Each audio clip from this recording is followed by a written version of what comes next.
नमस्ते, welcome everyone, welcome to the show. आज एक बहुत ही स्पेशल गेस्ट आए हैं जिनका नाम है विंग कमांडर रोहन।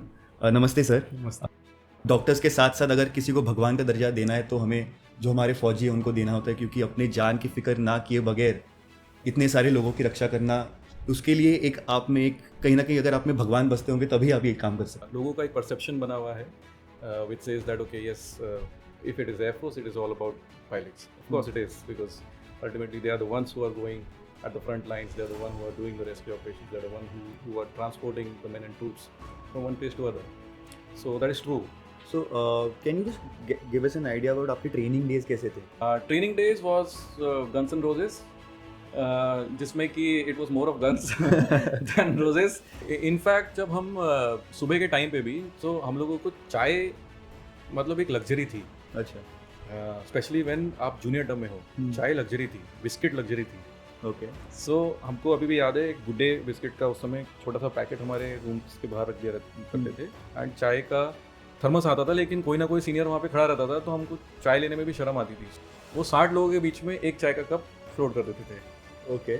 सो उसमें भी रहता था कि एक चुस्की लिया, फिर उसने पास किया, फिर चुस्की लिया, फिर पास किया, फिर कोई बोलेगा नहीं मुझे चाय नहीं पीना, या फिर कोई बोलेगा तू पी ले, तेरे को ठंडा लग रहा है शायद ज़्यादा। तो उस तरह से बॉन्डिंग बनती थी हमारी। जो फिजिकल ट्रेनिंग की हम बात करते हैं, तो फिजिकल ट्रेनिंग में ऐसा क्या अलग आपने एक्सपीरियंस किया था? पैरा जंपिंग का एक कोर्स होता है। So para jumping is basically again a voluntary sort of a training. 14 day course होता है। ओके। वो कोर्स आपको फर्स्ट ऑफ ऑल क्लियर करना पड़ता है वो कोर्स। उसमें भी अगेन बहुत सारा टफनिंग इन्वॉल्व रहता है, and they have to make sure that आप जब लैंड कर रहे हो, because you land at a very high speed. तो जनरली वहाँ पे जो इंस्ट्रक्टर्स रहते थे वो बोलते थे एड़ी पंजा घुटना टाइट। सो एड़ी पंजा घुटना आप टाइट करके और फिर लैंड करते, फिर आप रोल करते थे। तो ऐसा कोई ट्रेडिशन आपको याद आ रहा है which was very interesting? Yes, so I tell you, जैसे एक बहुत कॉमन ट्रेडिशन है जो आपने मूवीज में भी देखा होगा कहीं, it's called beering. Bearing means so अगर आप प्रमोट हुए, so what they will do is they will pour jar of beer, उसमें आपके रैंक्स डाल देंगे, and you have to gulp the entire beer till the time there is no drop of beer left, and then you will pick up the ranks, and उस तरह से आपको ranking ceremony, so this is the fun part of it. Right, one tradition which is very unique, like is the tradition of actually welcoming your wife. एक welcoming का एक tradition है जिसमें कि they will create scenarios, then all the officers will plan कि इसको ना अब हम लोग एक सिचुएशन में डालेंगे, सो हस्बैंड इज किडनैप्ड और शी इज किडनैप्ड और हस्बैंड इज ट्रेटर। इस तरह से बहुत सारे सिचुएशंस में, एंड पूरा स्टोरी सब लोग, everybody is involved, it is fun. So it is like welcoming that particular person to your family. So वो उनको उस तरह से उसमें डालेंगे, and it finally culminates into a party. पट्टी बांध के उनको एक जगह पे लेके जाते हैं, जिसमें कि हम बताएंगे कि शायद अगर वो किडनैप है तो उनको बोलेंगे कि अब यहाँ से आपकी पट्टी खोल रहे हैं, यहाँ से भाग जाना। तो जनरली वो जैसी पट्टी खोलेंगे, सब लोग सामने खड़े हैं, and everybody there with a distinct glass of cheer करते। देखना है कि ना to what extent they can bear the pain. तो कंप्लीट डिपेंडेंस ऑन एआई हो सकता है when we talk to with respect to defence? No.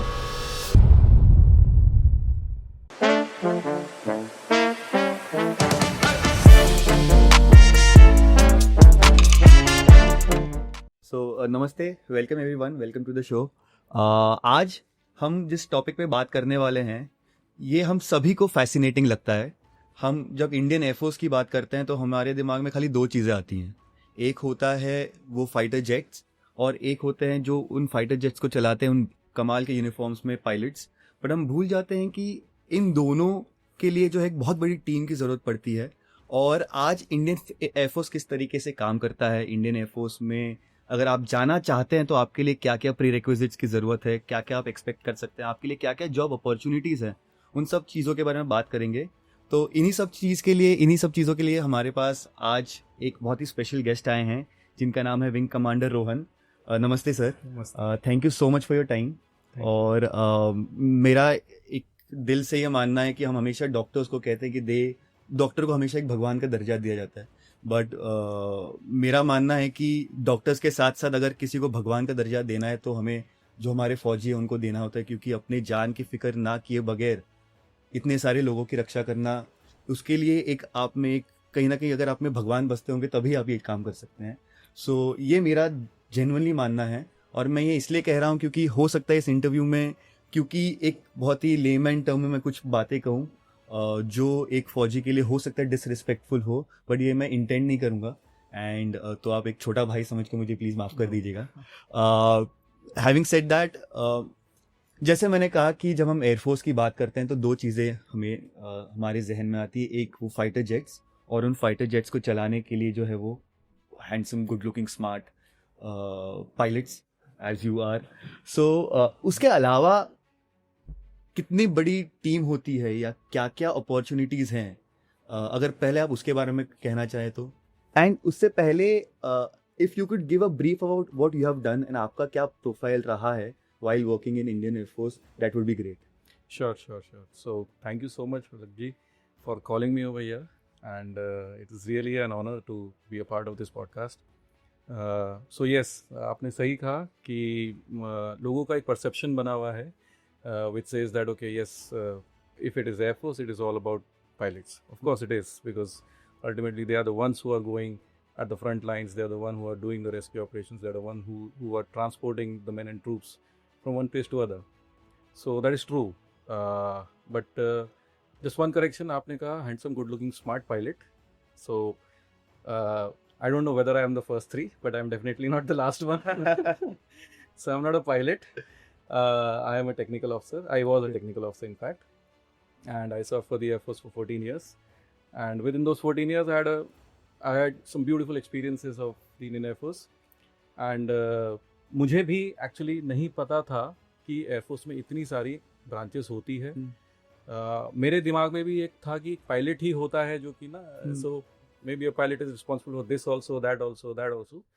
सो वो कुछ चीज़ें क्लैरिटी मुझे भी आई जब मैं एयरफोर्स में ज्वाइन हुआ। Okay. And it was a really beautiful journey right from the start, wherein I was incepted. Like I became a part of the Air Force, went on with the training until the time I retired. So just to give you a brief about किस तरह के branches होते हैं actually. So what happens is pilots obviously you see them in films, you see them in the news, you see them everywhere. Like, so whenever Air Force is talked about, it's only about the pilots. But Balakot operations told us something else. Okay. Balakot operation में एक fighter controller को भी we gave her a medal. So then people also started realizing that yes, there are a lot many other things. Ji. So आप पिक्चरों में भी देखेंगे तो it is all about pilot who's taking off, and mostly it is a fighter and probably a helicopter person who is coming behind. And नीचे में ground में एक सामने एक पर्सन रहेगा, एक बंदा रहेगा या बंदी रहेगी, who would be controlling the airspace. तो उनके सामने आप एक रडार देखेंगे, उसमें ब्लिप्स आते हैं, वो सब कुछ आते हैं। प्रॉब्ली यही दो चीज़ दिखती है हमको टीवी में भी। बट पायलट के भी अलग अलग वर्जन्स होते हैं। जो ग्राउंड में रडार दिखता है उसके भी अलग अलग वर्जन्स होते हैं। So what happens is when you come into the Air Force, there are, so I'll segregate. If I want to segregate, it would be three pillars. Okay. One would be operational, one would be maintenance, and one would be administrative. So operations is all about flying, and people who are associated with that kind of a job. So flying में भी तीन तरह के रहते हैं, like it is a fighter, it is helicopters, it is transports, it is also come to UAVs. That is also one of the branches. Okay. Then you also have a navigator, जो कि pilot के साथ रहता है, who also plays a very crucial role. Okay. Then we come to the maintenance. Maintenance में it is all about technical stuff.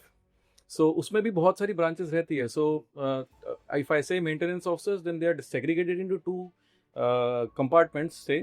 So one is a mechanical maintenance officer and one is a electronics and electrical maintenance officer. But इनके भी अलग अलग I'll say branches हो जाते हैं. Okay. So for me, I was a electronics and electrical maintenance officer, but I was trained on radars. Okay. So similarly, there could be another AEL, we call them AEL and AEM for the mechanical. So there could be another AEL officer who would be trained on fighters. Fighters maybe you would be trained on Su-30s. Say maybe you train on radar, Rafales. Okay.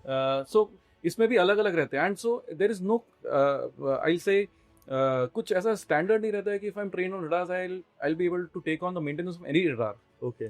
So उसके लिए भी specific हमको skill set दी जाती है, पढ़ाई की जाती है. Then we come on to the third pillar, which is administration. So administration is again, it is, I think, the least spoken or the least highlighted branch of the Air Force when it comes to telling people what is being done. So उसमें भी अलग अलग branches होती है. So administration में भी the one who the person who you're seeing on the scope is probably called a fighter controller or a ATC officer, like the air traffic controller officer. Okay. So air traffic controller का काम कुछ अलग होता है, which is basically in and around the airfield. Fighter controller का काम कुछ और होता है, which is basically when the fighter planes are there flying in operations. Okay. Similarly, administration में और भी branches रहती है. So there is also a branch for accounts, which handles the accounts and the finances. Okay. There is also a branch for pure administration, which handles most of the administrative stuff of the stations. Then in maybe there's one more compartment which is for the security, for which again special skill set is given to people. इनको छोड़ के फिर then there are meteorological officers who tell us about how the weather is, who tell us about how the weather is going to be. Yes. Which is very important. Yes, very important. So वो भी रहता है. So and then there is one more branch called logistics, which takes care of the supply chain, which takes care of end to end, like getting you the material what you want and fetching you in time. So the ecosystem is such that it's a full-fledged organization which doesn't need except for I think outsourcing or maybe taking something from outside, doesn't need anything. It's self-sustaining. Okay. हाँ. So the ecosystem is such that we have men, we have the quality, we have the capacity to self-sustain ourselves with respect to the work that we want to do. There is nothing outsourced in terms of the core jobs of the Air Force that is being done. So when we talk about the ranking of the officers, is it the same or the ranking or the nomenclature of the ranking changes? So no, the hierarchy is same. It starts from the Air Chief Marshal, then you have the Air Marshal, then you have the Air Vice Marshal, then you have the Air Commodores. Now these are called the air ranks. And generally they are people who are the position of power and they actually make decisions.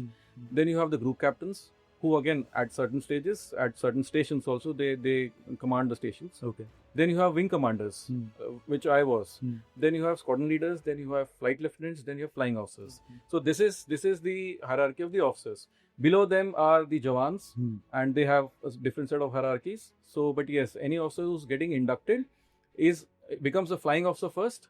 And by virtue of him being an officer, उसके पास by default बहुत सारे जवान उनको मतलब they have to command them. So you are leader right from day one when you become the officer. So it's like that. So can you just give us an idea about आपके training days कैसे थे? क्योंकि एक जैसे आपने कहा कि pilots के लिए ऑफ कोर्स डेफिनेटली कोई अलग तरीके का ट्रेनिंग दिया गया होगा. आपने जब अपनी ट्रेनिंग ली होगी तो उसमें भी कुछ अलग ट्रेनिंग होगी. And is there any similarity as well कि completely different training होता है?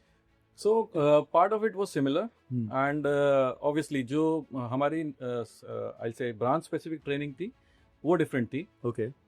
Training days was Guns N' Roses, जिसमें कि it was more of guns than roses.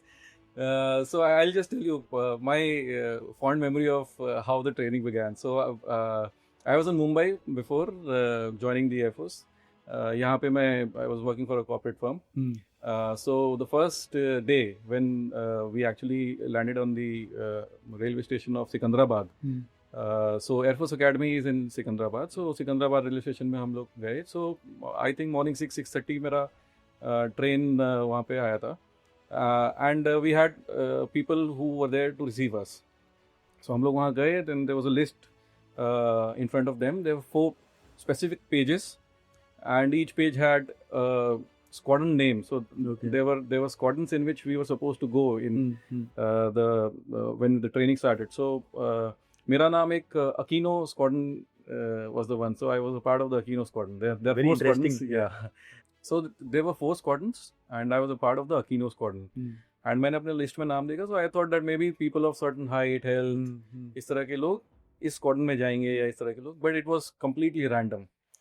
And all the branches which I mentioned, right from pilots to engineers to administrative branch officers, everybody was a part of the squadron. So it was a mix and match of all the people. So that there is interaction between. There is interaction between everybody. Yes. So first day and मैं जब गया था तो I was a very carefree person. I was loud and मस्ती दिन भर मस्ती चलती रहती थी. And I had long hair. and I'm telling you about the hair because I was very fond of them. The moment we landed over there, so हम लोग के सब bags खुले, bags में उन्होंने सामान निकाला, so deodorants thrown off, साबुन thrown off. And every fancy stuff was luxury. Every luxury fancy stuff was thrown off. Even for, it's not for the guys only, even for the girls, it was thrown off. And then everybody was brought into a equal level.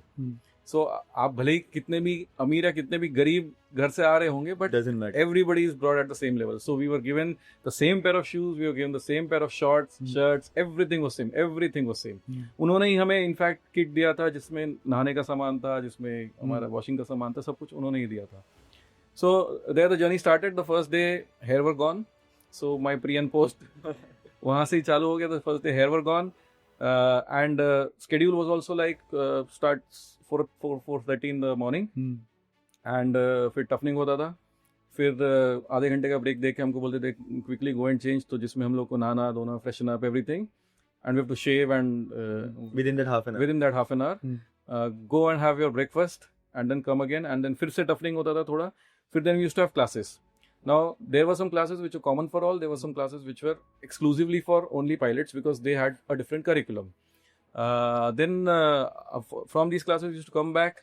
आने के बाद फिर हम लोग खाना lunch, so lunch was again 15 to 17 minutes, उतना ही time देते थे, sometimes even lesser.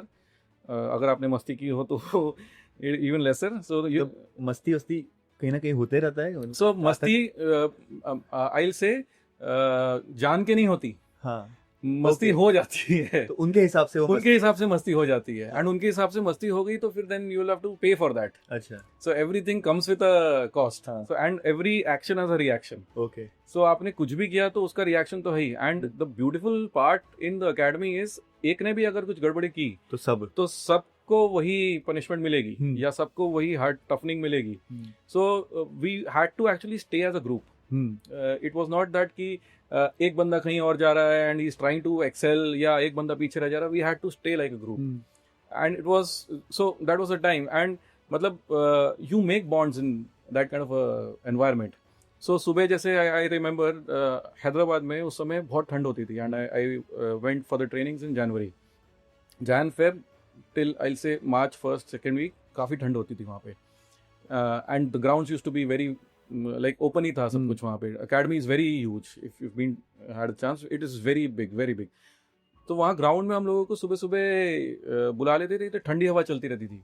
And we were in shorts, like everybody had to be in shorts because that was the uniform. Kit. Yeah, that was a uniform of the morning routine. So उसमें इतना ठंड होता था, तो हम जब line में खड़े होते थे ना, सो जब तक वो हमारा इंस्ट्रक्टर नहीं आता था हमको बताने के लिए कि क्या करना है, सो हम ऐसा एक झुंड बनाते थे ताकि उस हीट, तो वो झुंड में एक एक करके हम बीच में जाते रहते थे, ताकि एक बंदा थोड़ा सी वहां पर हो तो हम लोग भी काउंट करते थे. 10 तक ये हो गया, अब चल तू बाहर निकला, फिर वापस को दूसरा आएगा तो 10 तक हो गया, फिर तुम निकलो.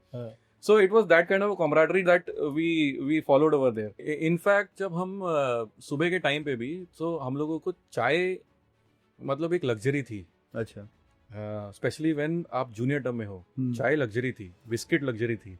ओके. सो हमको अभी भी याद है, गुड डे बिस्किट का उस समय छोटा सा पैकेट हमारे रूम्स के बाहर रख दिया करते थे, एंड चाय का थर्मस आता था, लेकिन कोई ना कोई सीनियर वहाँ पे खड़ा रहता था, तो हमको चाय लेने में भी शर्म आती थी. सो हमको जब बुलाते थे, तो जैसे मैं जिस स्क्वाड्रन में था वहाँ पे close to about 60-70, if I am not wrong, 60-70 cadets थे.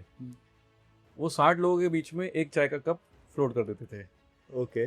सो उसमें भी रहता था कि एक चुस्की लिया, फिर उसने पास किया, फिर चुस्की लिया, फिर पास किया, फिर कोई बोलेगा नहीं मुझे चाय नहीं पीना, या फिर कोई बोलेगा तू पी ले, तेरे को ठंडा लग रहा है शायद ज्यादा. तो उस तरह से बॉन्डिंग बनती थी हमारी.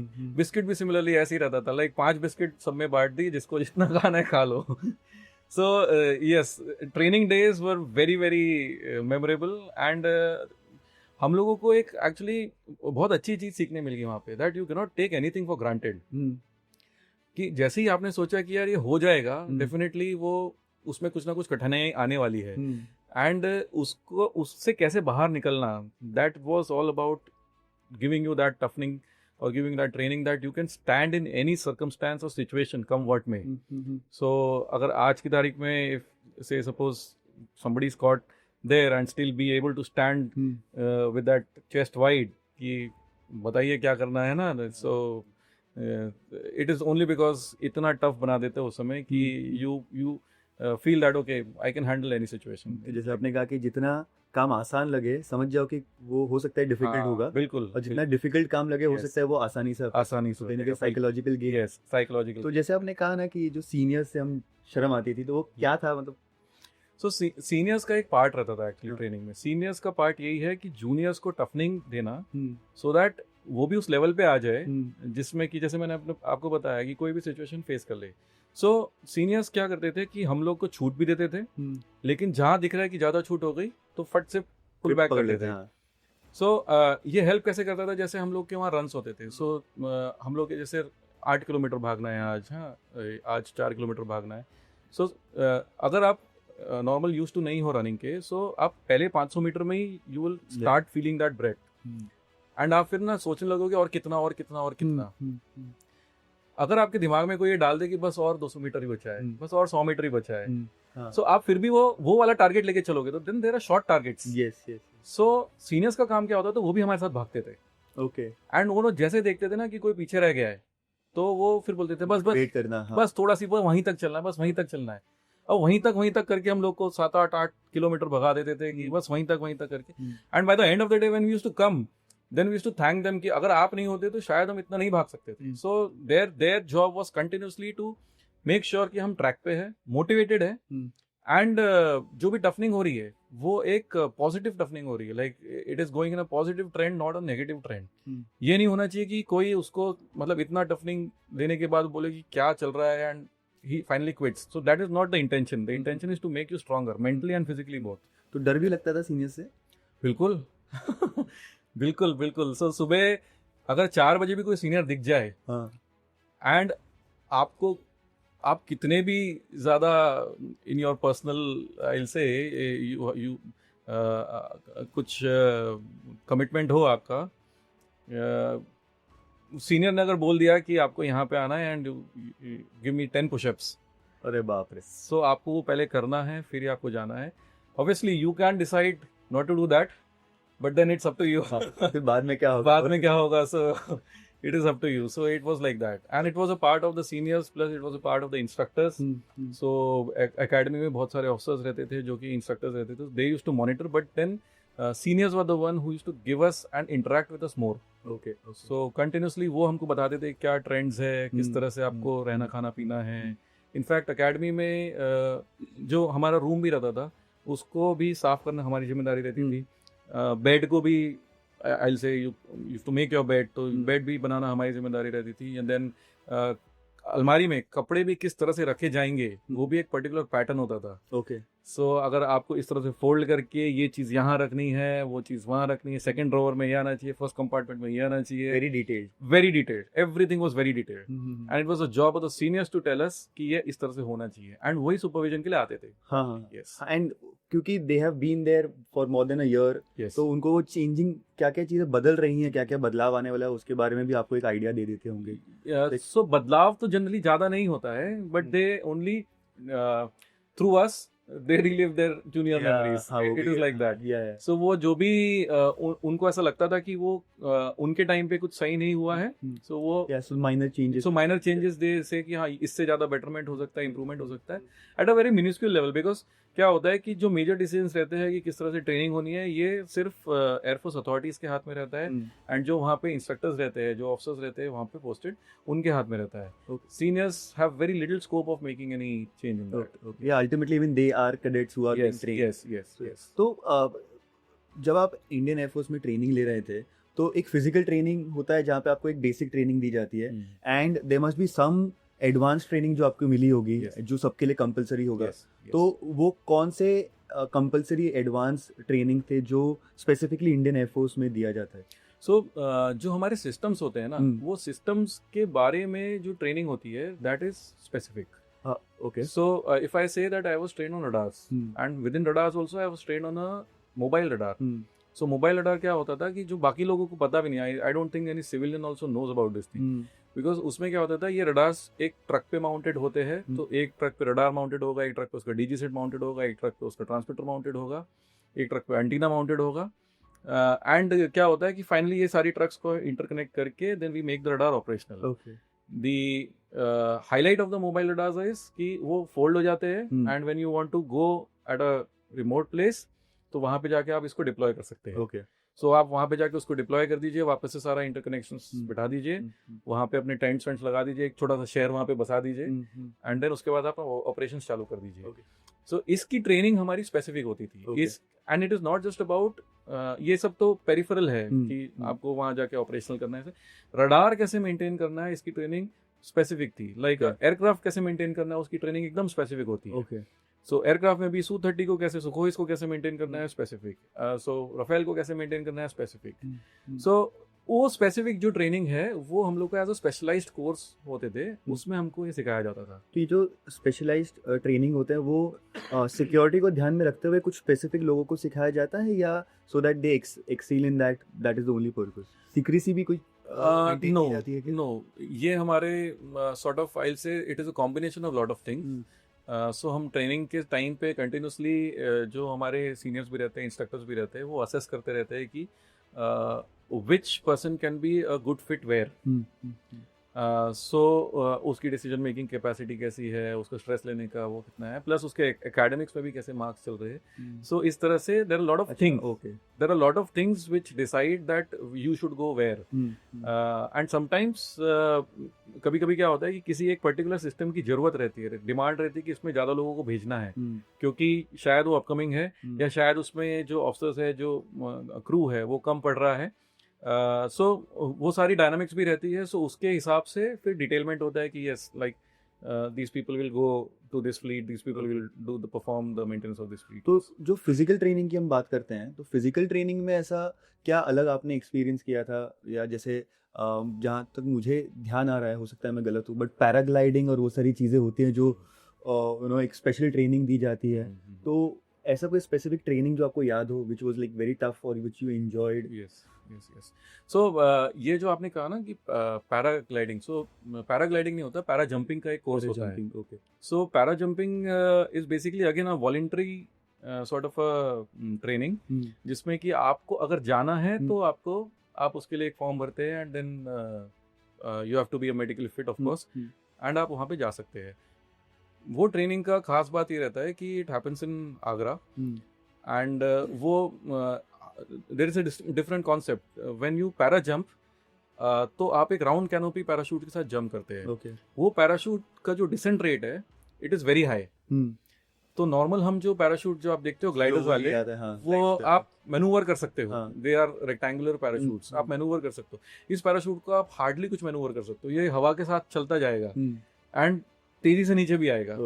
वो पैराशूट में आप आराम से अपनी स्पीड कंट्रोल कर सकते हो. सो इसकी ट्रेनिंग के लिए स्पेशलाइज्ड एक 14-day कोर्स होता है. वो कोर्स आपको फर्स्ट ऑफ ऑल क्लियर करना पड़ता है. वो कोर्स उसमें भी अगेन बहुत सारा टफनिंग इन्वॉल्व रहता है and they have to make sure that आप जब लैंड कर रहे हो, because you land at a very high speed, तो आप जब लैंड कर रहे हो तो वो टफनिंग बस उस लैंडिंग के लिए रहती है. Every time you are told what is a good position to land. उसका एक पोस्चर रहता है, लैंड करने का भी एक तरीका रहता है and there is a drill which you follow after you hit the ground. So वो जनरली वहाँ पे जो इंस्ट्रक्टर्स रहते थे वो बोलते थे एड़ी पंजा घुटना टाइट. सो एड़ी पंजा घुटना आप टाइट करके और फिर लैंड करते, फिर आप रोल करते थे. इससे क्या होता है आपकी बॉडी जो है वो ज्यादा प्रेशर झटका जो है सही से ले लेती है. आपका एड़ी पंजा जो घुटना है वो they are most susceptible to getting injured. So उसको आप एक पर्टिकुलर फॉर्मेशन में करके फिर आप रोल कर लीजिए. सो आपकी जो बॉडी है एक स्टिक की तरह होके फिर चली जाएगी. सो उस तरह से वो वाला होता था. बट उसमें भी इंजरीज काफी होती थी बिकॉज जब आप एक्चुअली इतने फास्ट जमीन आती हुई दिखती है, सो पता नहीं चलता है कि कब हिट हुआ. एंड सम पीपल वो उसी एक्साइटमेंट में, एंड जनरली इंजरीज हैपन जब आप फर्स्ट जंप करते हो. तो फर्स्ट जब आप इतने एक्साइटेड रहते हो कि आप जब ऊपर से नीचे कूदते हो तो आपको बहुत अच्छा लगता है. बट उतना ही फास्ट ग्राउंड भी आता रहता है एंड जैसी ग्राउंड आता है तो अचानक से then you have to take that position. But कुछ लोगों का डिलेड हो जाता है. जैसे डिले होता है तो देन इंजरीज हो जाती है. यस.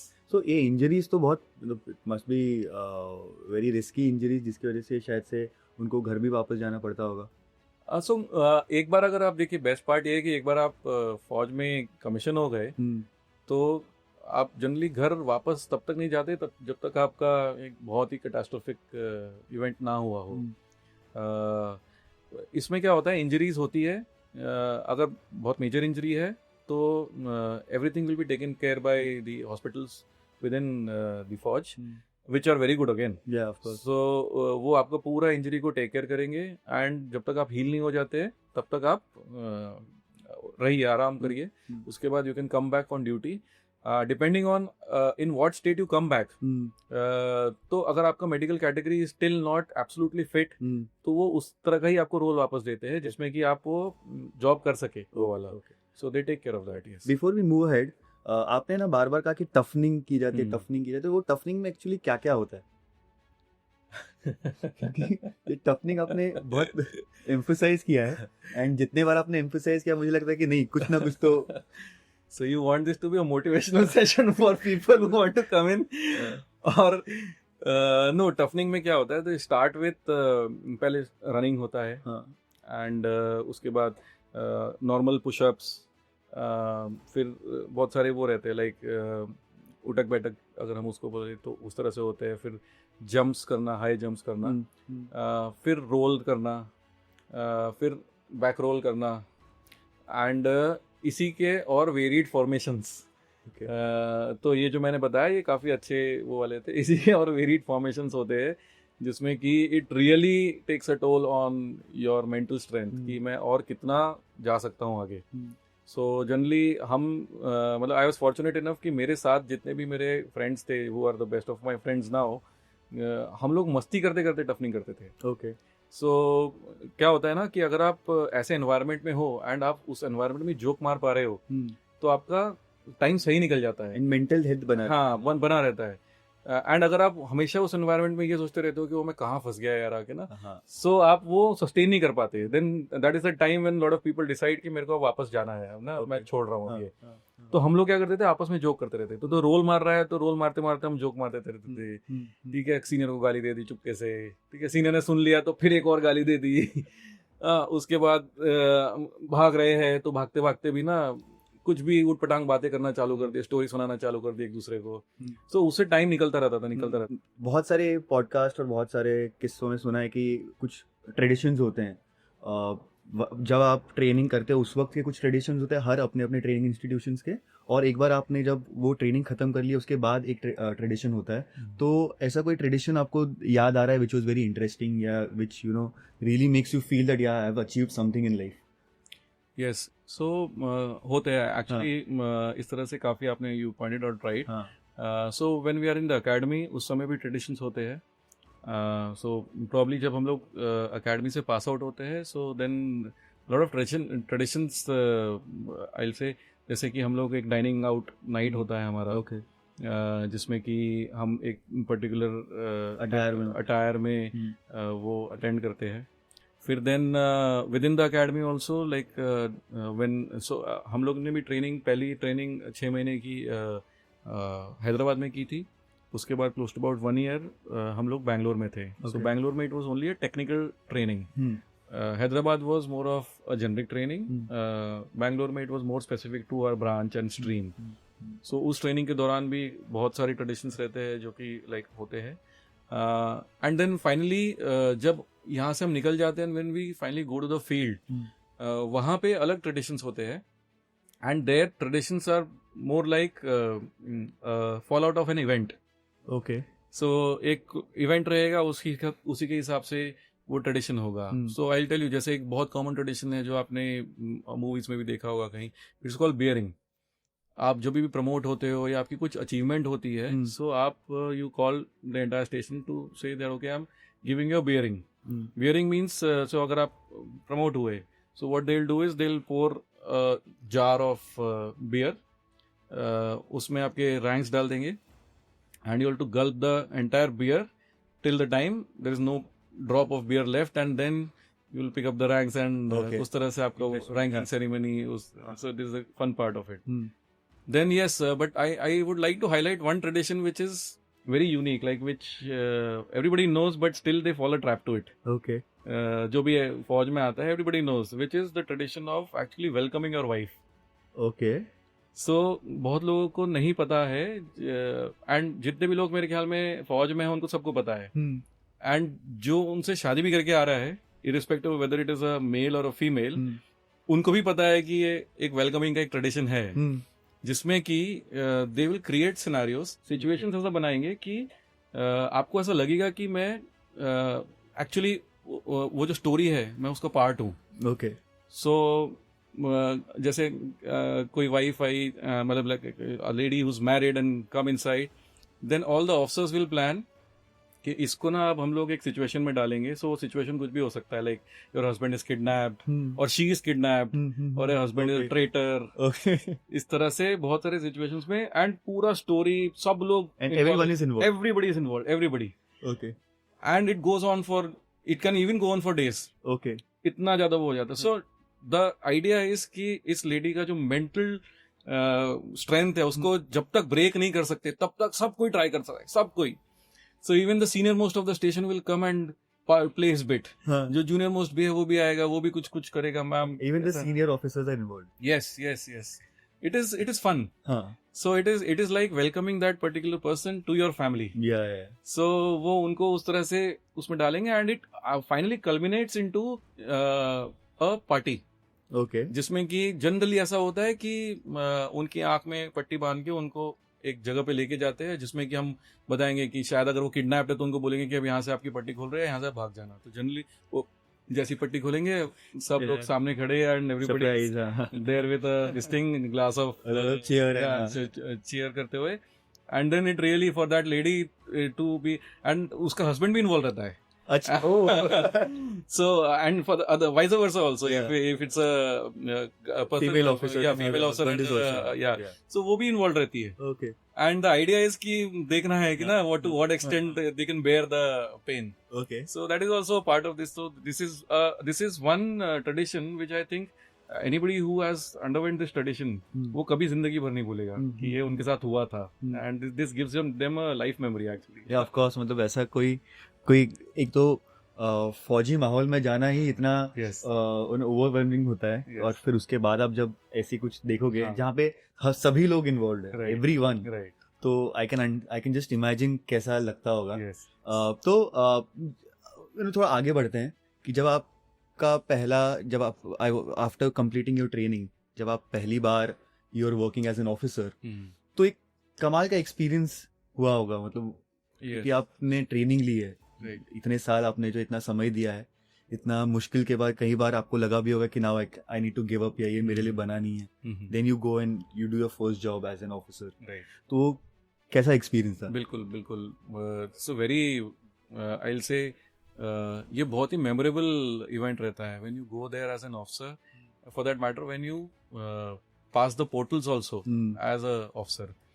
सो वो मेरे ख्याल में हर एक के लिए बहुत इमोशनल रहता है. सो एंड हर एक का एक वो रहता है, like there is a passing out ceremony that happens. So उसमें सबके पेरेंट्स आते हैं, and from there you pass out through the portals, which then qualifies you to sort of उस तरह से notionally, and then you finally land up in a field unit. A field unit में क्या होता है कि you suddenly exposed to a lot of jawans who are looking up to you, okay. and these are the people who look up to you as not only just an officer but also वो आपको देखते हैं कि ये हमको inspire करेगा कहीं ना कहीं, ये हमको लीड करेगा, ये हमको मेंटर करेगा, कुछ नया सीखने कुछ मिलेगा. नया सीखने जी. मिलेगा, क्योंकि अल्टीमेटली उनकी जो जिंदगी है एंड उनका जो प्रोफेशनल लाइफ है वो आपके अराउंड रिवॉल्व कर रही है. ट्रू. सो व्हाई आई से पर्सनल लाइफ आल्सो, बिकॉज उनकी छुट्टियां आपके हाथ में है. So why I am saying छुट्टी वाला part is, although it is very minuscule, लेकिन आपको जब छुट्टी जाना है तो आपने भी कुछ प्लान बना रखा है. True. आपने उसके लिए प्लानिंग कर रखी है, आपने सोचा है मैं ये करूंगा वो करूंगा छुट्टी में. सडनली कोई ऑफिसर बोल दे नहीं आपको छुट्टी नहीं जाना है, तो your entire plan gets and your life starts revolving around that person कि यार ये मुझे छुट्टी उस समय देगा कि नहीं देगा, क्योंकि अब जरूरत है, जाना है. So and also during I will से द डिप्लॉयमेंट और कंटिजेंसी टाइम्स, मैंने अगर आपको टास्क दे दिया कि आपका ये रोल है, आपका वो रोल है, ठीक है, what if you really feel कि यार ये वाले रोल में मुझे थोड़ा खतरा हो सकता है, या मैं इस रोल के लायक नहीं हूँ, या मैं उस तरह से कंट्रीब्यूट नहीं कर पाऊंगा जिस तरह से इसने मुझे सोचा है, but then you are tasked for that particular जी, सिचुएशन, तो आपका पूरा लाइफ जो रहता है ना आपका, वो somewhere it is revolving around your seniors, I will say wisdom. So वो काफी इंपॉर्टेंट हो जाता है उस चीज से. तो yes, suddenly you go there and you start getting this responsibility. Although there are lot of people over you also, जो आपको गाइड करेंगे, जो आपको बताएंगे कि किस तरह से काम करना है, ये ऐसा नहीं वैसा होता है, like this the way of doing the work. But then आपको भी कहीं ना ऐसा लगता है कि यस, इतने सारे लोग मेरे अगर अंडर काम कर रहे हैं, they looking up to me, तो मुझे भी रिस्पॉन्सिबली एक्ट करना है. I can not go and do stuff, funny stuff.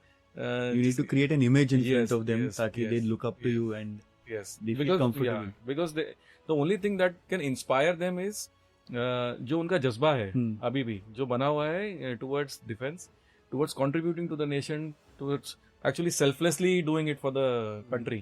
Monetary benefit कुछ नहीं हो रहा है. Monetary benefit everybody is getting that salary. कोई अलग से पर्क नहीं है कि मैंने इतना काम कर दिया तो मुझे एक बोनस मिल जाएगा, ऐसा कुछ नहीं है. So there has to be some inspiration.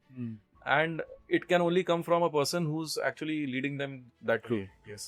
तो बिफोर वी मूव हेड, अभी जैसे क्योंकि आप बात कर रहे थे, आपने कहा कि अलग अलग रैंकिंग्स होते हैं, एंड अगर आप एज एन ऑफिसर गए हैं in a new department, you are a very young officer and आपके अंदर जवान होंगे जो हो सकता है कि उम्र में आपसे बड़े हों, तो वो जो डिफरेंस होता है, और of course because it's a rank they have to respect it, but even you get to learn a lot from them. तो ऐसा इंटरेक्शन कैसा होता होगा, because Yes.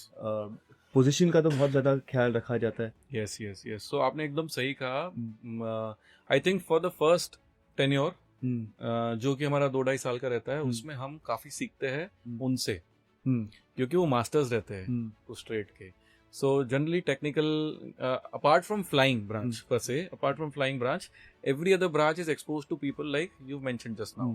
तो हमारे although मैं उस समय 25-26 साल का होऊंगा, but मेरे साथ में, मेरे अंडर में कोई 55 साल का आदमी काम कर रहा होगा, है ना, जो कि मेरी उम्र से ही डबल है जी. उसने जिंदगी इतनी ज्यादा देख ली है एंड काम इतना ज्यादा कर लिया है कि शायद ही मैं उसके एक्सपीरियंस को सरपास कर सकूं. True. So that is the time when we also accumulate a lot of learnings. उस समय हम actually उनसे बहुत सीखते हैं. At times we also take advice from them. Okay. And at times they know, they can sense, क्योंकि हम ना उनके बच्चों की उम्र के ही रहते हैं उस समय. Yes. तो they can sense कि ये ना अब यहाँ गड़बड़ा रहा है, he needs some help. So वो खुद ही आके हमको फिर बताते हैं कि सर मैं आपको बताता हूँ, इसको इस तरह से करिए, काम हो जाएगा. एंड वो बोलने का तरीका भी कैसे हाँ, है, आई कैन जस्ट इमेजिन कि yes, रैंक है, कहीं ईगो ना हर्ट हो. Generally same time they are mature enough to Yeah. they're mature enough to communicate this very politely to you that sir मतलब आप जिस तरह से कर रहे हैं आपको शायद सक्सेस नहीं मिलेगा, ये एक्सपीरियंस हम पहले कर चुके हैं, तो आप इस तरह से करके देखिए. तो they are very mature enough to tell you like that. Okay. And there are some wonderful I will say teachers in them जो कि आपको बताते हैं कि हाँ इस तरह से डील करना है. In fact lot of times they also tell you to handle these situations and communicate your problems to your senior. Okay. हाँ. तो आपको पता चलता है कि साइकी किस तरह से पढ़नी है. True. सो वो अगर वो आपकी साइकी पढ़ पा रहा है तो it is also learning lesson for you, कि इसको भी मुझे भी अगर अपने सीनियर को कम्युनिकेट करना है तो मैं किस तरह से कम्युनिकेट करूँ, जिससे कि it will obviously help my case, like that is. तो इमोशनली ना बहुत स्ट्रांग होना जरूरी है. तो क्योंकि जब आप जाते हैं तो you know the extremes, and तो वो इमोशनली कैसे स्ट्रांग रखा जाता है other than the team members?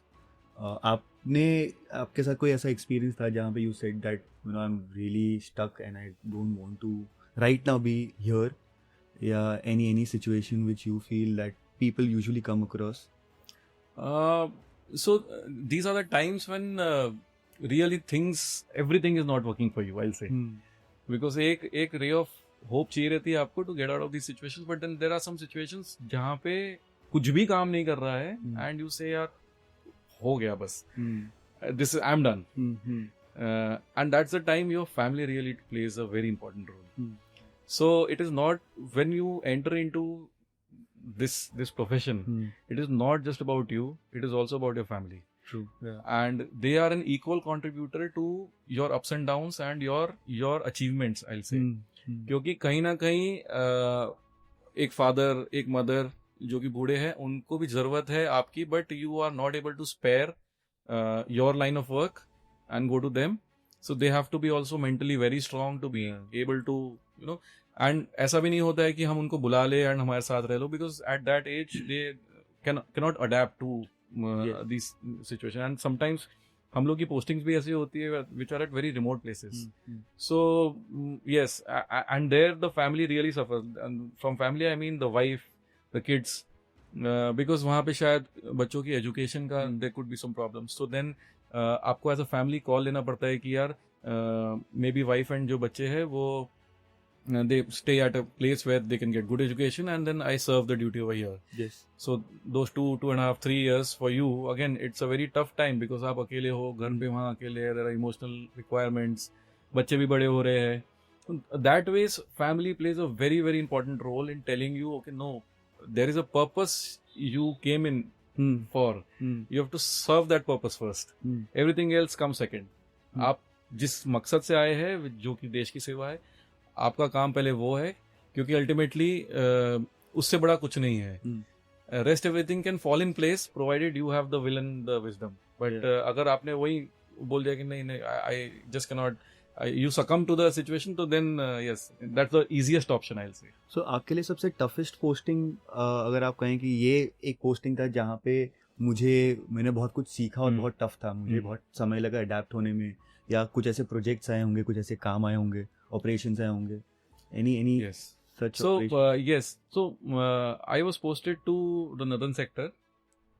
Leh में था मैं, which is the highest battlefield in the world. And Leh के temperatures go to extremes. Like I have witnessed -20 degrees also in Leh. And जब summers होती थी तो वहाँ पे temperature again 25-30 तक चला जाता था, उस तरह से. So वो जो situation थी लेह में, गर्मियाँ निकालना तो आसान हो जाती थी, बट गर्मियों का टाइम से 3 से 4 महीने का रहता था. ठंडियाँ निकालना वहाँ पे एक एक्चुअली बहुत, आई विल से it required a very strong mentally and physically you to be there. Mentally इसलिए क्योंकि कभी कभी ऐसा होता था ना, इतना ठंड है उसमें आप कभी कभी पैनिक सिचुएशन में आ जाते हो एंड डिसीजंस लेना becomes difficult. And physically of course, क्योंकि आप -15-20 डिग्री में वहाँ चल रहे हो, आपको काम भी करना है. अगर आपका इक्विपमेंट खराब हो गया तो आपको उसको ठीक भी करना है, एंड हाथों में ग्लव नहीं रहेंगे उस समय. पॉसिबली अगर आपको किसी आई से जैसे गाड़ी के नीचे आपको घुस के काम करना है, सपोज ना कोई मैकेनिक है, उसको गाड़ी के नीचे घुस के काम करना है. सो अब स्वेटर भी निकालना पड़ेगा, एंड उसके बाद नीचे घुस के ही has to bear the cold temperature. And Leh में क्या होता है ना, लेह में winds are also very fast. There are very high winds which flow. तो वो जब इतना ठंड में, इतनी ठंडी स्पीड पे वो जब आपको हिट करती है, तो you actually there are times when आपका नम हो जाता है पूरा ही. So yes, that time is really tough, and then you need some actually mental strength in that case. Delhi जैसे शहरों में मैं तो मुंबई का हूँ, तो मैंने कभी वो ठंड एक्सपीरियंस नहीं किया. मैं दिल्ली गया था तो वो वक्त था जब मेल्ट होता है नदन पार्ट में, बर्फ मेल्ट होती है तो ठंड बढ़ जाती है. तो वो एक जो आपने कहा, वो ठंडी मैंने महसूस की है, बट ऑफ कोर्स इसका 100 गुना ज्यादा होता होगा. So I can understand how difficult. And it is also dry cold. Yeah so वहाँ पे मॉइस्चर बहुत कम रहता है. लेह में in any case it is known for come moisture वाली जगह है, और मॉइस्चर बहुत कम होता है. सो आपका ना इंटरनली आपको पानी भी पीते रहना है जबकि आपको प्यास नहीं लग रही, क्योंकि ठंडी इतनी है. अगर आपने पानी भी बाहर रखा हुआ है तो इतना चिल हो जाता है वो पानी भी.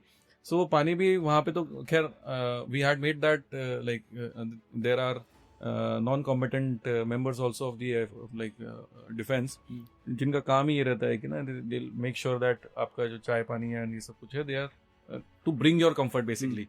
सो वो गरम पानी हमको पिलाते रहते थे हमेशा कि, एंड वो आके बोलते रहते थे सर पानी पीते रहो, नहीं तो ना आप दिक्कत हो जाएगा, क्योंकि आपको नहीं लगता कि आपकी शरीर को पानी की जरूरत है. In suddenly it hits you, by the end of the day suddenly hits you, and फिर उसमें फिर इतना तेज ठंड, तो चक्कर आना, वो सब कुछ काफी होता था वहाँ पे. तो अगर टफेस्ट, अगर हम इंडिया में ज्योग्राफिकल एरिया की बात करें तो सबसे टफेस्ट एरिया कौन सा है with respect to flying an aircraft? I'll say Siachen में there is a glacier, जहाँ पे you have to it takes very very high skills for you to actually land a helicopter over there. Okay. So yes, in fact Leh का भी जो airbase है, so उस airbase के just सामने में एक पहाड़ है. So when you have to take off, and generally winds are such that आप उसी डायरेक्शन में Direction में push करता है. टेक ऑफ करते हो, उसी डायरेक्शन से टेक ऑफ और लैंडिंग होता है. Winds are generally such. So आप जब भी टेक ऑफ करते हो तो you have to take off and do a manoeuvre immediately to be able to control that, because वो काफी क्रिटिकल रहता है वहाँ पे. But yes, I am sure इससे भी डिफिकल्ट होंगे काफी जगह. बट यस, सियाचिन का, because I was there, I have actually witnessed pilot speaking in front of me how difficult it was, and it is one of the toughest bases to actually it is not a base, it is toughest places to land a helicopter. Yes. जब हम air base की बात करते हैं तो पठानकोट का जो situation था वो पूरे देश के लिए जो है एक it came as a shock, and of course the officers, for them it was of course a shock. तो उस सिचुएशन में पूरे इंडियन एयरफोर्स में, not only Indian Air Force but all the different bases, एक panic मैं नहीं कहूँगा, but एक alertness आ गया था. तो वो सिचुएशन आपको कुछ याद आ रहा है? Where were you and what was? So again, I have seen the pre and post of Pathankot at the same base in Leh itself. Okay. So Leh Pathankot के पहले एक अलग स्टेशन था, and पठानकोट के बाद अचानक से एक अलग स्टेशन हो गया. in terms of I'll say again the same thing, alertness या जो ग्राउंड डिफेंस हम लोगों का होना चाहिए. So air force was predominantly, you are the air power. So आपका जितना भी एफर्ट रहता है with respect to your training, with respect to जो भी अभी तक आप ऑपरेशंस करते हो, it is all with respect to the air power. But Pathankot really taught कि yes, we also need to be self sufficient and secure at ground also. So वो एक इंसिडेंस ऐसा हुआ था जिससे कि एक्चुअली पूरा एक pan I'll say Air Force wide, we had gained this consciousness that yes, हम लोगों को, although the ground security was there, was doing very fine, but then there was some I'll say patches which needed to be filled, which because of Pathankot, yes, there are some, I'll say now, the enhanced security measures which are being taken, and definitely वो एक बहुत ही खराब episode था actually. Yes. So, I would like to ask you about the specific job that you have done. You have designed softwares, आपने softwares बनाए, AI based softwares बनाए. तो and independently आपने जो softwares है उसको design किया और deploy किया. तो वो क्या था, and what is the usage of those technologies, if you can explain from a very layman's point of view? क्योंकि एक आम आदमी को अगर समझना है कि software का क्या utilization होता है, AI का क्या utilization होता है, तो how would you explain? Yes. So आप ऐसे देखें ना कि सॉफ्टवेयर का क्या यूटिलाइजेशन होता है. It's a very good question. Actually everything which is driven, every hardware which is doing some functioning right now has some sort of a software element. उसके पीछे तो है ही है. एंड हम लोग जिन तरह की मशीन्स पे काम करते हैं, they are all high tech machines, and we also want to upgrade them indigenously. So अब उन मशीन्स पे जिसमें ऑलरेडी इतना हाईटेक सॉफ्टवेयर रन कर रहा है, अब उसमें हमको अपना भी सॉफ्टवेयर डालना है, एंड इंडिजिनसली हमको कुछ ऐसा स्टेट ऑफ द आर्ट या कटिंग एज ऐसे सॉफ्टवेयर बनाना है जिस which really enhances the operational capabilities of the air force. Okay. And now since AI is actually reforming the entire software industry, and everybody is the buzzword. हर बंदा जिसको कुछ नहीं भी पता होगा वो भी AI के बारे में बोल ही रहा है. तो it becomes all the more important that we know exactly how to use AI and where to use AI, and we do it responsibly. तो इसी के चलते हम लोगों ने कुछ एयरफोर्स में भी AI related softwares बनाए. We proved that जो एक अगेन जो नोशन रहता है कि फौजी है तो इसी तरह का काम करेगा. So in fact I forgot that हम एयरफोर्स में भी, in fact all the 3 armed forces including coast guard also, so we have specialised units with in our formations which are there only for this purpose. ठीक है. जो technology पे काम करेंगे, जो एडवांसमेंट्स पे काम करेंगे, एंड जिनका काम ही इस तरह का रिसर्च करना है, या तो अपग्रेड्स करना है, या तो टेक्नोलॉजी को किस तरह से हम लेके आए, उनका काम ही वो है. So I was fortunate enough to be a part of that team also. So हम लोगों ने फिर finally जब AI the buzzword had started, so 2018-19 में somewhere we started the experiments with AI, and we actually proved that yes, AI can help us a lot. We deployed a solution also which is now doing some good work and giving us some good insights about the maintenance part, okay and we are in process of doing more. Okay तो complete dependence on AI हो सकता है when we talk to with respect to defence No, okay no. So AI per se in defense, it can only be a decision support. Okay The moment you give the power of decision to that algorithm or that model or that technology, then you are actually asking for trouble. ऐसा हुआ भी है in fact, ये हुआ भी है. And एक छोटा कॉन्फ्लिक्ट हुआ था अज़रबैजान का with Armenia, okay if I am not wrong. So उस कॉन्फ्लिक्ट में they put AI drones. Azerbaijan I am sure, but the second one I'm forgetting the country. उसमें एक कॉन्फ्लिक्ट हुआ था wherein they had put the AI on drones, and the drones backfired. Oh, okay. So there was a lot of casualty which happened on this side. And in fact, जिस तरह से अभी AI propagate हो रहा है and जिस तरह से AI को deploy करने की कोशिश कर रहे हैं हम लोग to the operational machines या to the war machines, it has to be very responsibly put. क्योंकि the moment you give that machine power to take decisions, it can actually be a kill machine. So in fact, Israel ने भी बहुत AI अभी use किया है with their ongoing conflict. Russia ने भी बहुत यूज किया है, but they've all used it in the peripheral operations. They've not used it in the center of operations. Very less, in fact, very less. But yes, power is there because I'll say, just give you an example. Israel ने एक tool बनाया है, Gospel. Okay.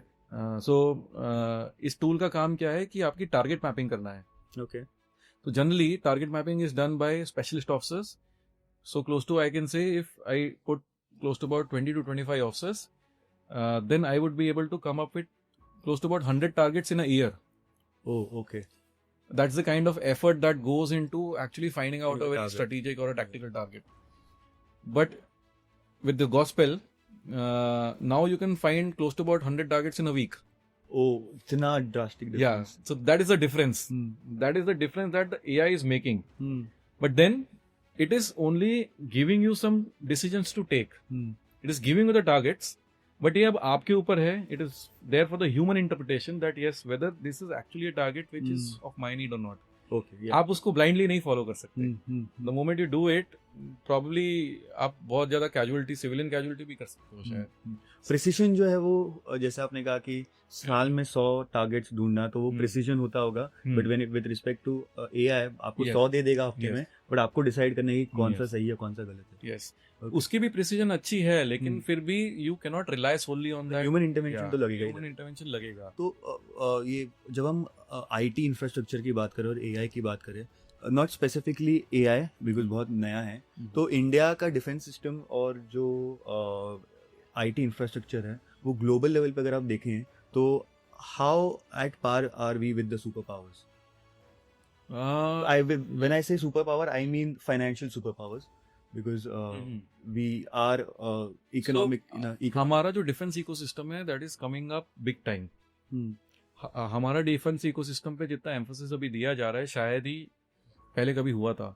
It is coming up really good. It is coming up big time. There are lot of initiatives by the government which is helping the defense ecosystem to evolve. There's a lot of emphasis given on that sector. There's a lot of funds that have been pushed उस sector में. Okay. So government खुद ही अब बहुत सारे challenges launch कर रहा है कि आइए startups के लिए, आइए आप अपना capability prove करिए, and these are the funds that we'll give you and contribute towards the defense. That is going in a big way. Okay. Government is also pushing up challenges in terms of contributing equally and then coming up with a collaborative technology. They are doing that also. Government has put in a lot of funds for research Okay. पर से, research and development, academia पे government का पर से अब बहुत ज्यादा trust हो गया है with respect to producing defence state of the art technologies.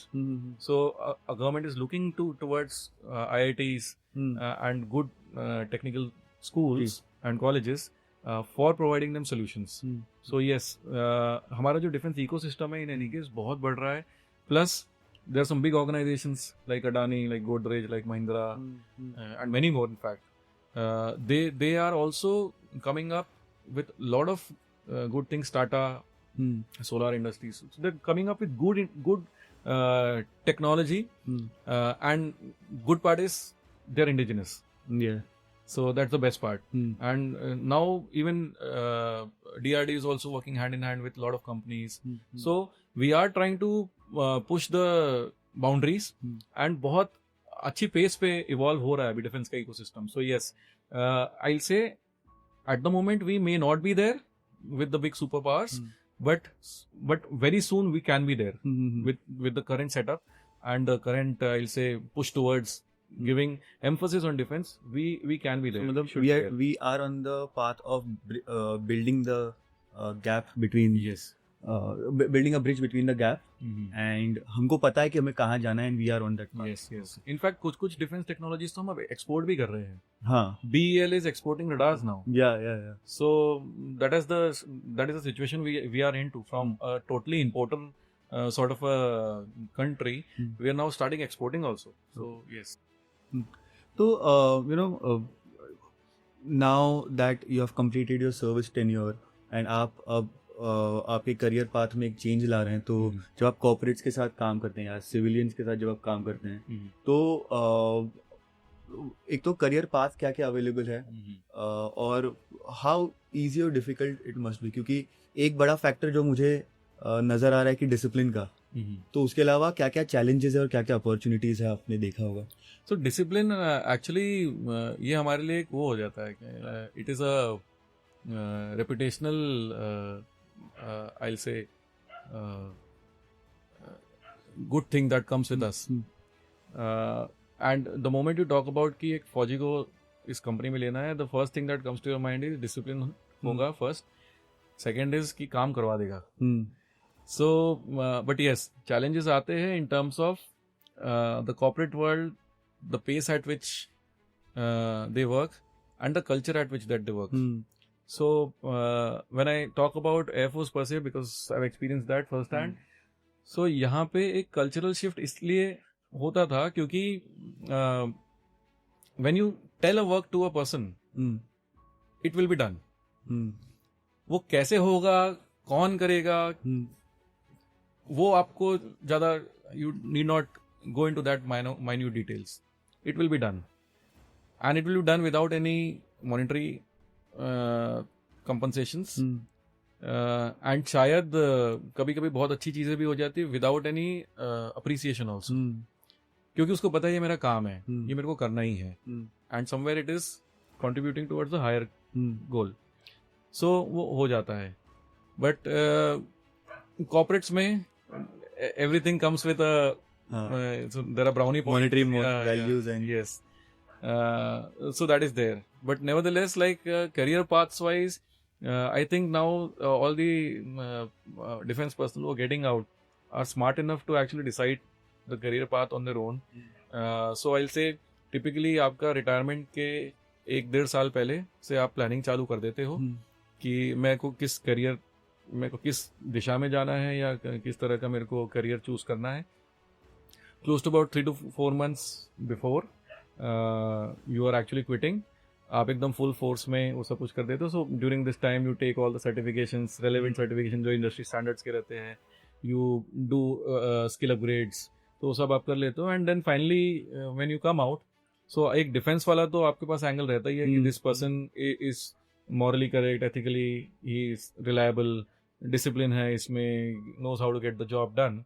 सो जो पहले के नोशंस रहते थे कि अगर डिफेंस वाला है तो सिर्फ सिक्योरिटी में जाएगा या एडमिनिस्ट्रेशन में जाएगा, पूछने वाला था कि स्टीरियोटाइपिंग, हाँ वो अब थोड़ा कम हो गया है. वो अब कम हो गया. In fact very senior officers who are also coming out, they are also not interested in security and administration anymore. Of course, हाँ वही They- किया है फिर हाँ, वापस move they are saying कि मैंने इतना साल अगर इस चीज पे लगा दिया है तो मेरी स्किल्स को कोई एक्सप्लॉइट करे, ना कि मेरे प्रोफेशनल नोशन जो जी। बना हुआ है प्रोफेशन के हिसाब से उसको कोई एक्सप्लॉइट करे. दे आर आल्सो सेइंग कि मेरी स्किल्स को एक्सप्लॉइट करो भाई.